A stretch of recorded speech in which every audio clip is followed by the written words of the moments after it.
دقیقاً 87 سال پیش دنیا در شوک فرو رفت. اول سپتامبر 1939 آلمان نازی بدون هیچ هشداری به لهستان یورش بود. حمله ویرانگر از شمال و جنوب با بمباران هوایی و پیشروی سریع تانک‌ها به سمت پایتخت. در عرض چند روز لهستان زیر ضربات سنگین ارتش آلمان فرو ریخت. هیتلر در مجلس آلمان سخنرانی کرد و از دلایل حمله آلمان به لهستان سخن گفت. تهاجمی که به اسم نبرد لهستان معروف شد.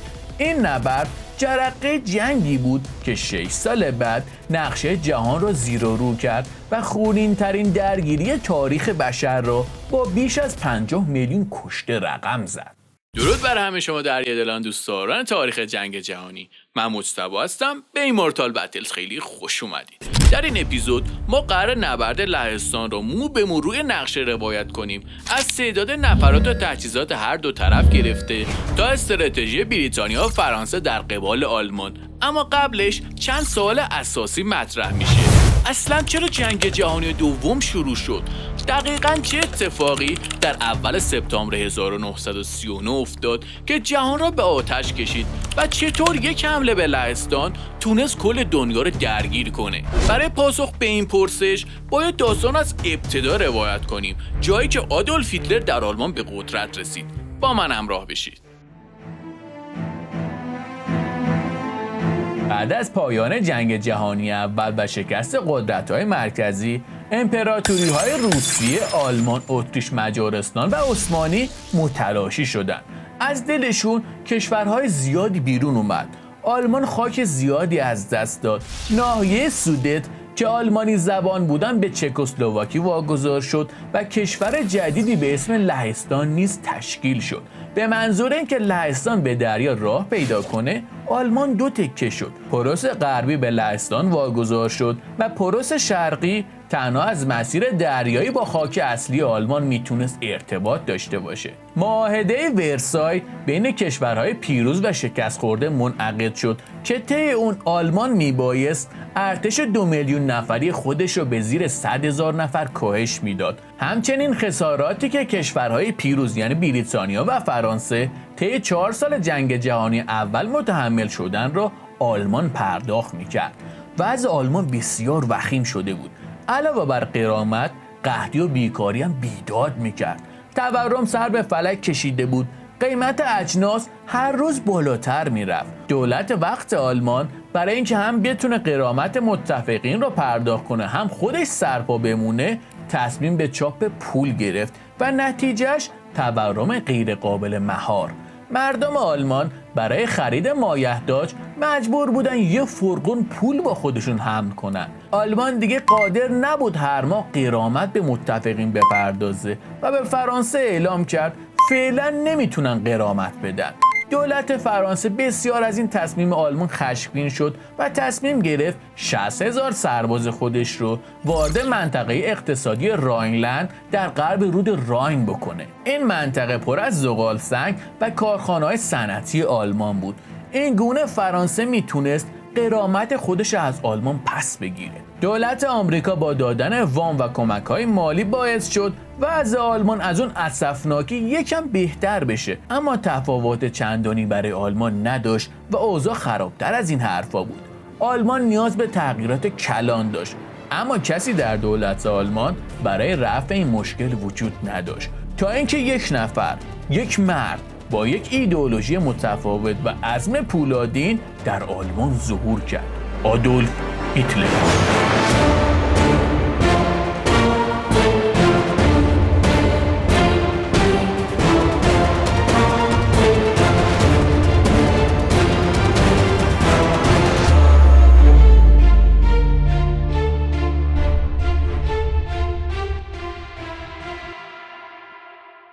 در قدم اول خدمت وظیفه عمومی اجباری شد. سربازگیری و افزایش نفرات پرسنل نظامی در دستور کار قرار گرفت. دکترین منحصر به فردی برای ارتش اتخاذ شد که رکن اصلی اون شامل تانک یا به زبان آلمانی پنزر میشد.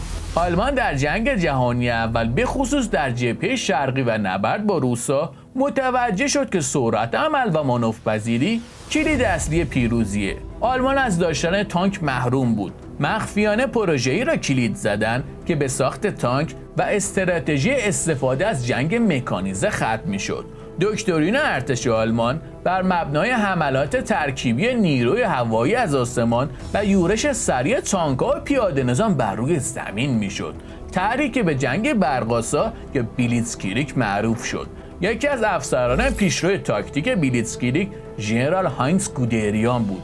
او مسئول آموزش و تشکیل لشکرهایی شد که تانک‌ها ستون فقرات لشکرهای پیشتاز را تشکیل میداد. گودریان عقیده داشت تانک‌ها به جای پشتیبانی از پیاده نظام میبایست در لشکرهای مجزا گرد هم اومده و با تمرکز در یک نقطه با سرعت و قدرت خط دفاعی دشمن را شکافته و طی پیشروی در عمق مانع سازماندهی و ایجاد خط دفاعی طرف مقابل بشن و با ایجاد محاصره نیروهای دشمن را از بین ببرند. در سال 1935 نیروی هوایی آلمان به اسم لوفتوافه اعلام موجودیت کرد. صدها هواپیمای جنگنده و بمب‌افکن تولید شد. ارتش داشت بزرگ و بزرگتر میشد. هیتلر احساس کرد الان وقتشه که یه حرکتی بزنه. او ارتش را به حرکت درآورد. 20,000 سرباز برای ورود به منطقه راینلند وارد عمل شدند. در ابتدا گمان میشد سربازان فرانسوی واکنش نشون بدن و آلمان تو دردسر بیفته، اما واکنشی نشون ندادن و راینلند دوباره متعلق به آلمان شد. هیتلر با این حرکت اعتماد به نفسش بالا رفت و تصور کرد قدم در راه درستی گذاشته. قبل از روی کار آمدن هیتلر آلمان 6 میلیون بیکار داشت. 3 سال بعد این رقم به زیر 1 میلیون نفر رسیده بود. طرح‌های اقتصادی هیتلر علل خصوص ساخت اتوبان‌های سراسری باعث اشتغال و رضایت عمومی شد. حتی در خارج از آلمان هم طرفدار پیدا کرده بود. اتریش که بعد از جنگ جهانی اول یک کشور مستقل شده بود، مردمی آلمانی زبان داشت. بسیاری در همان سالهای اولیه خواهان پیوستن به آلمان بودند، اما بریتانیا و فرانسه مخالفت کردند. اکنون با به قدرت رسیدن هیتلر، زمزمه‌های الحاق اتریش به آلمان بر سر زبون‌ها افتاد. طرفداری برای الحاق به آلمان در اتریش شدت گرفت، به حدی که در فوریه 1938 دولت وقت اتریش تحت فشار یه رفراندومی برگزار کرد تا مردم خودشون تصمیم بگیرن جزء خاک آلمان باشن یا یک کشور مستقل. اما یک روز قبل از اینکه رأیگیری صورت بگیره، هیتلر وارد عمل شد. ارتش آلمان وارد اتریش شده بود. تانک‌های ژنرال گودریان با استقبال پرشور مردم اتریش مواجه شد. بریتانیا و فرانسه که از این حرکت آلمان ناراحت بودند، این الحاق شدن را قبول نکردند. هیتلر پذیرفت که مردم به پای صندوق‌های رأی برن که با برگزاری رفراندوم تو آوریل همون سال 99.73% به الحاق اتریش به آلمان رأی دادن و اتریش به طور رسمی به آلمان ملحق شد. در قدم سوم هیتلر به سراغ چکسلواکی رفت. در منطقه سودت 3 میلیون آلمانی زندگی می‌کردند. هیتلر خواستار برگردوندن سودت به آلمان شد، اما با مخالفت فرانسه، بریتانیا و خود چک‌ها مواجه شد. یا جلسه بین هیتلر، چمبرلین نخست وزیر بریتانیا، دالادیه نخست وزیر فرانسه و موسولینی دیکتاتور ایتالیا برگزار شد. بریتانیا و فرانسه پیشنهاد خودمختاری منطقه سودت را دادند، اما هیتلر قبول نکرد و گفت سودت باید برای آلمان باشه. اون جلسه بدون هیچ نتیجه به پایان رسید و به نظر می رسید یک جنگ دیگه قرار در اروپا شکل بگیره. هیتلر گفته بود که به هیچ وجه از موضعش پایین نمیاد و این منطقه آلمانی نشین باید به آلمان برگرده. فرانسه کم کم شروع به بسیج نیروهاش کرد. حتی وزیر امور خارجه آمریکا گفته بود که احتمال 95% اروپا بار دیگر وارد جنگ میشه. برخی در آلمان نقشه ترور هیتلر را کشیدن تا جنگ صورت نگیره. هیتلر به متفقین گفته بود تا 28 سپتامبر 1938 منطقه سودت به آلمان ضمیمه بشه، وگرنه سربازان آلمانی وارد چکسلواکی میشن. حتی پیشنویس طرح حمله به چکسلواکی از طرف ستاد فرماندهی ارتش نیز کشیده شد، اما چمبرلین فردی صلح طلب بود، نمیخواست اروپا یه جنگ خانمانسوز دیگری را تجربه کنه. پس با دادن امتیاز به هیتلر قصد داشت از جنگ جلوگیری کنه. او درخواست جلسه دیگری را در آلمان داد، جلسه‌ای که به کنفرانس مونیخ معروف شد. بریتانیا و فرانسه الحاق ناحیه سودت به آلمان رو امضا کردند، اما هیتلر به متفقین رکب زد. 6 ماه بعد آلمان کل چکسلواکی رو تصرف کرد. هیتلر به اون چیزی که میخواست رسید. محبوبیت او در آلمان بسیار بالا رفت. هیتلر تونسته بود بدون جنگ اتریش و چکسلواکی رو ضمیمه خاک آلمان بکنه. چمبرلین اما بعدها به باد انتقاد گرفته شد. سیاست مماشات چمبرلین رو عامل تشویق هیتلر و در نهایت وقوع جنگ جهانی دوم دونستن. اکنون که ما این ویدیو رو ضبط میکنیم، ایران و آمریکا در سال 2026 در جنگ قرار دارن و آقای ترامپ رئیس جمهور آمریکا گفته بودن ما به یک چمبرلین دیگه نیاز نداریم. یعنی چی؟ یعنی که ما یک شخص دیگه رو نمیخوایم که مذاکره کنه و امتیاز بده. آقای چمبرلین در اینجا مورد نکوهش قرار گرفته. ما همدن این صحبت‌های آقای ترامپ رو لحاظ کردیم که بعداً ببینیم این جنگ و مذاکره چه سرانجامی داشته. به قول خودشون خواهیم دید که چه خواهد شد. آیا آقای ترامپ مثل چمبرلین مذاکره کرده و امتیاز داده یا چیز دیگه؟ منتظر نظرات شما در کامنت ها هستم. بگذاریم بریم سر مطلب اصلی خودمون، نبرد لهستان. تنها 5 روز بعد از تسلط کامل بر چکسلواکی، آلمان به لیتوانی التیماتوم داد که ناحیه آلمانی زبان ممل باید به رایش برگرده که لیتوانی به سرعت اطاعت امر کرد. آخرین قدم برای هیتلر مسئله پروس غربی و لهستان بود. هیتلر از لهستان درخواست کرد اجازه ساخت یک بزرگراه از خاک اصلی آلمان به سمت پروس شرقی را بدن، اما لهستانی‌ها مخالفت کردند. این بار برخلاف قضیه اتریش و چکسلواکی، فرانسه و بریتانیا کوتاه نیومدن و به آلمان اعلام کردند در صورت ورود نیروهای آلمانی به دانزیگ به آلمان اعلام جنگ میکنن و به لهستان تضمین دادن که پشتش وای میستن. خود لهستان هم به هیچ وجه حاضر به پس دادن این منطقه نبود و قصد داشتن بر سرش با آلمان بجنگن. لهستان 2 راه در پیش رو داشت. یکی این که نیروهاشون رو در سرتاسر مرز با آلمان مستقر کنن و با حمله آلمان باهاشون بجنگن، یا اینکه برای دفاع بهتر از کشورشون نیروهاشون رو پشت رود ویستولا که یک مانع طبیعی و مهم بر سر راه پیشروی آلمان ها محسوب میشد قرار بگیرن و با این کار لهستان دفاع موثرتری نسبت به آلمان نشون میداد. آلمانیا برای گذر از این رود کار دشواری داشتن و در صورت عبور منجر به تلفات سنگین میشد. گزینه دوم راه معقولتری به نظر می رسید، اما لهستانی‌ها می‌ترسیدن اگر پشت رود ویستولا سنگر بگیرن و آلمان فقط اون ناحیه‌ای که میخواد رو بگیره و به بقیه اراضی لهستان کاری نداشته باشه، ممکنه بریتانیا و فرانسه مثل قضیه چکسلواکی و اتریش کاری نکنن و به سرنوشت چکسلواکی منجر بشه. پس لهستان برای اینکه بریتانیا و فرانسه رو به جنگ بکشونن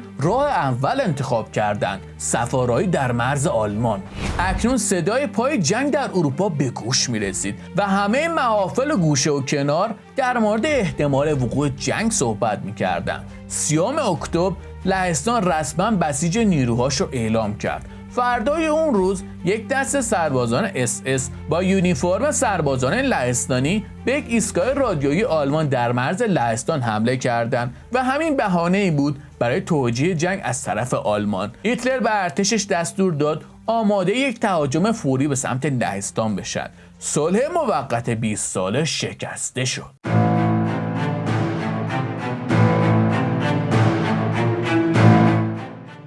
1.5 میلیون سرباز آلمانی با پشتیبانی 3000 دستگاه تانک و همراهی 2300 فروند هواپیما به مسافه 1 میلیون سرباز لهستانی 850 تانک و 800 هواپیما می رفتن. تجهیزات لهستانیا از تانک گرفته تا توپ و هواپیما اکثرا قدیمی و منسوخ شده بود.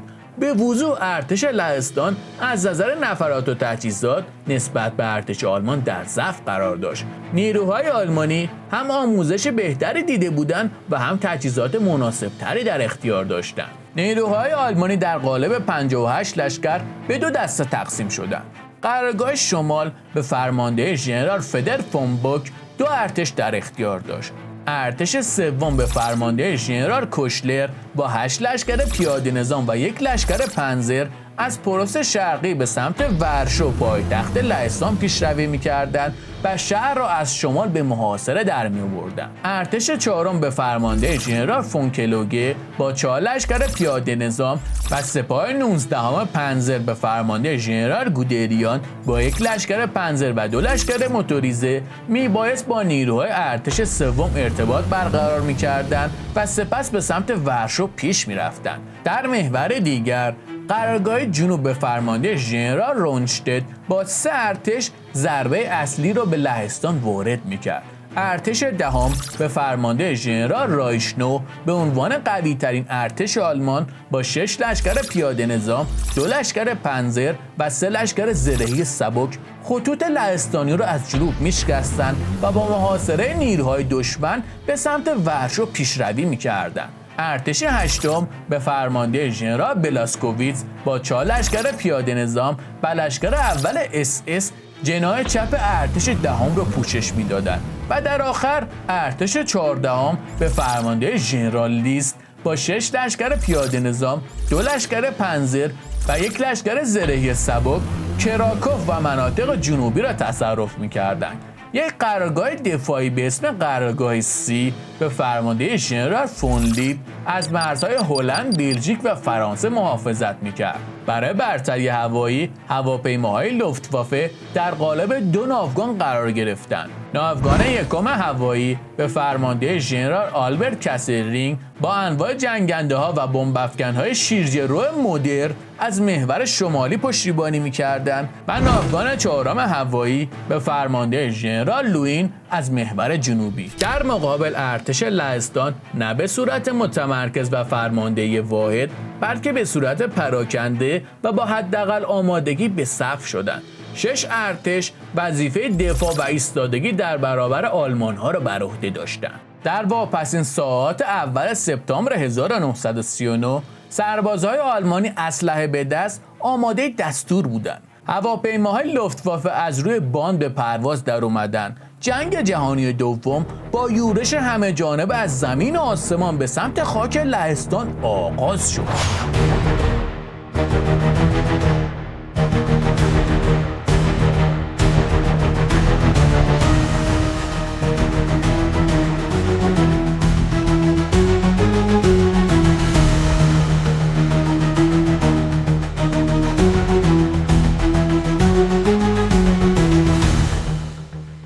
اولین هدف هواپیماهای آلمانی نابودی نیروی هوایی فرسوده لهستان و ایجاد برتری هوایی بود. جنگنده‌های مستر اشمیت BF-109 آلمانی به سرعت کنترل آسمان را در دست گرفتند. بر روی زمین تاکتیک برتر بیلیتزکریگ به آلمان‌ها این اجازه را داد که با گلوله باران خط مقدم و حملات ترکیبی پیاده نظام و تانک‌ها خط اول دفاعی دشمن شکسته بشه.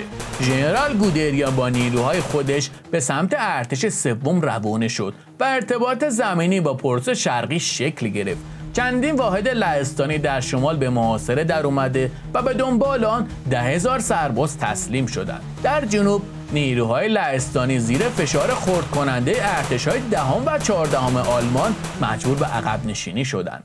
لشکر 4 پنزر در نزدیکی روستایی به اسم ماکرو به نیروهای زبده سوار نظام لهستانی برخورد کرد. ارتش لهستان هنوز به تاکتیک‌های قدیمی استفاده از سوار نظام متکی بود و درک درستی از واقعیت‌های جنگ مکانیزه نداشتند. نیروهای سوار نظام مجهز به شمشیر، مسلسل و تفنگ‌های ضد تانک لشکر 4 پنزر را غافلگیر کردند.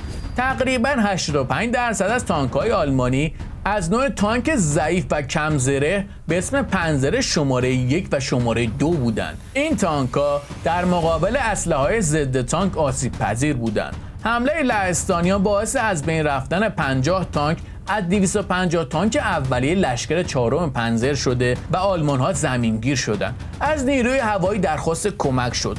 بمباران دقیق توسط بمب‌افکن‌های تاکتیکی اشتوکا توانایی نیروهای لهستانی برای مقاومت و جابجایی را به شدت مختل کرد. این حملات سهمگین شوک و وحشت را در میان نیروها ایجاد می‌کردند. هدف قرار گرفتن پل‌ها، راه آهن و مراکز ارتباطی توانایی ارتش لهستان را برای هماهنگی دفاعی از بین برد. با حمله مجدد تانک‌ها سوار نظام لهستانی تارومار شده و به کلی منهدم شدند. از روز 3 سپتامبر آلمان‌ها در همه جبهه‌ها پیشروی کردند.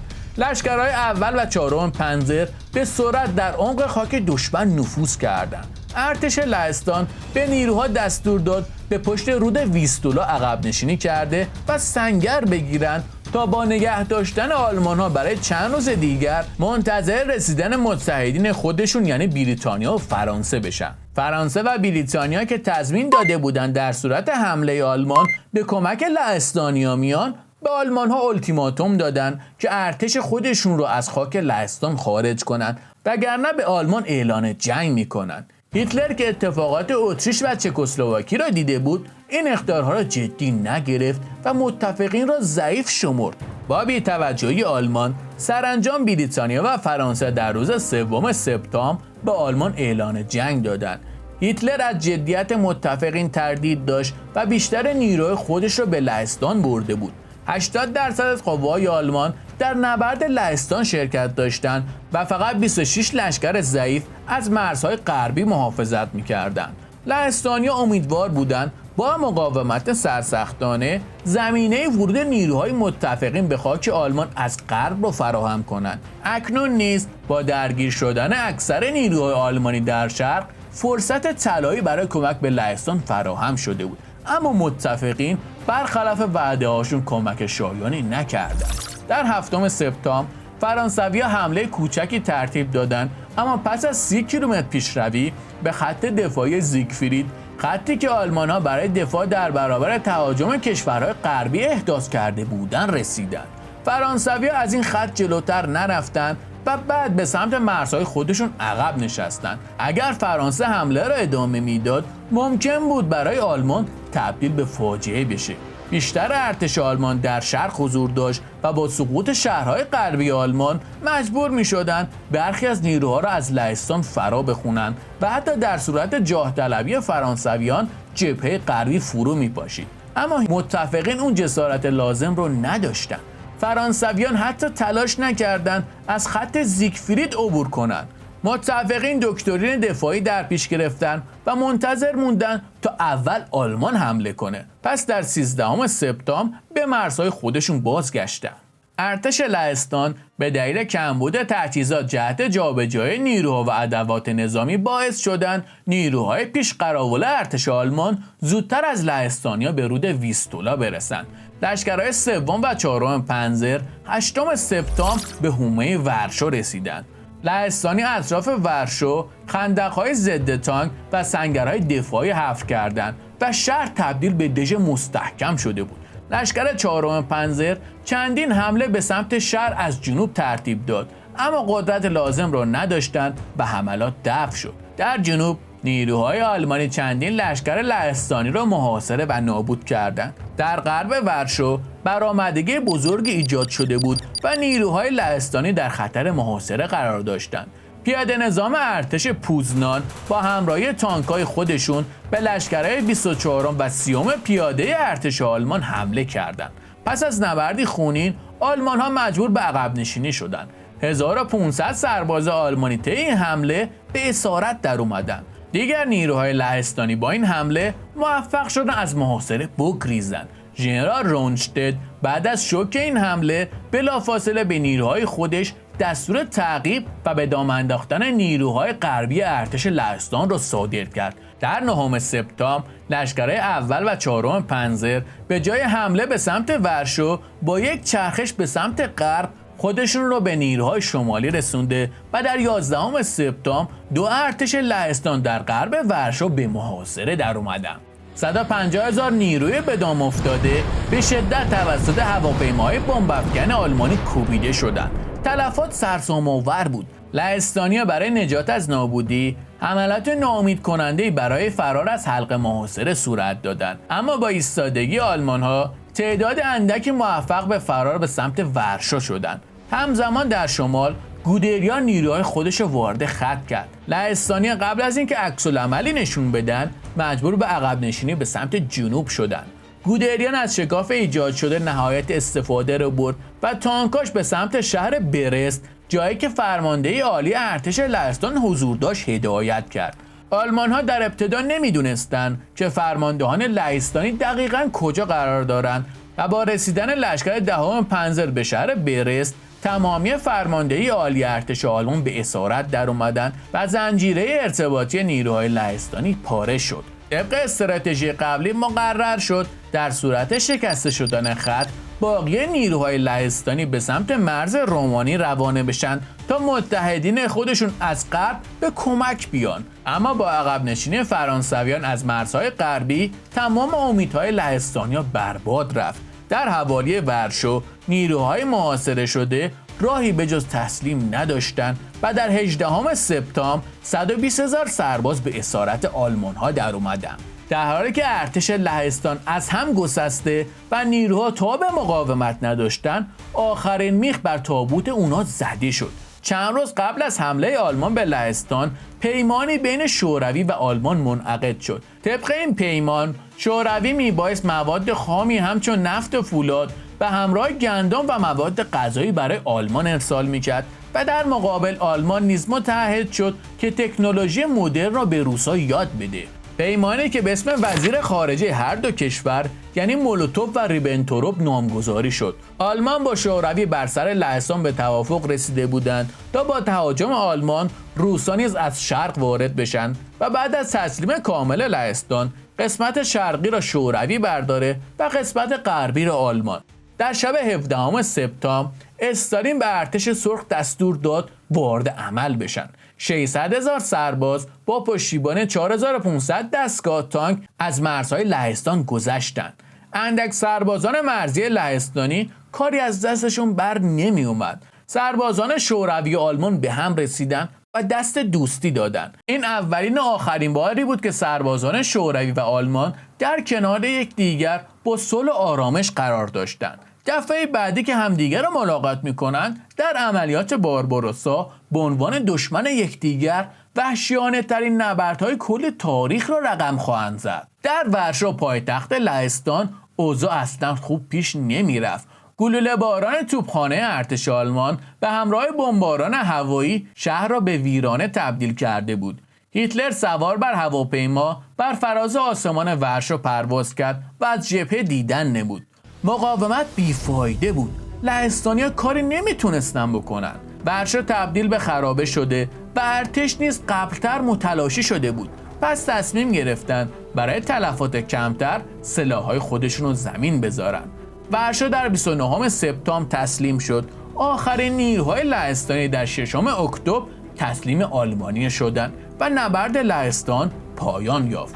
نبرد 36 روزه برای لهستانیا 66,000 کشته، 133,000 مجروح و 600,000 سرباز اسیر شدند. 100,000 سرباز هم تونستن از مرز رومانی به بریتانیا و فرانسه فرار کنند که بعداً این سربازا هم در نبرد فرانسه شرکت کردند و هم برای نیروی هوایی بریتانیا علیه آلمان ها جنگیدند. تلفات آلمان 16,000 کشته و 32,000 زخمی. شوروی نیز 1500 کشته و 4500 زخمی.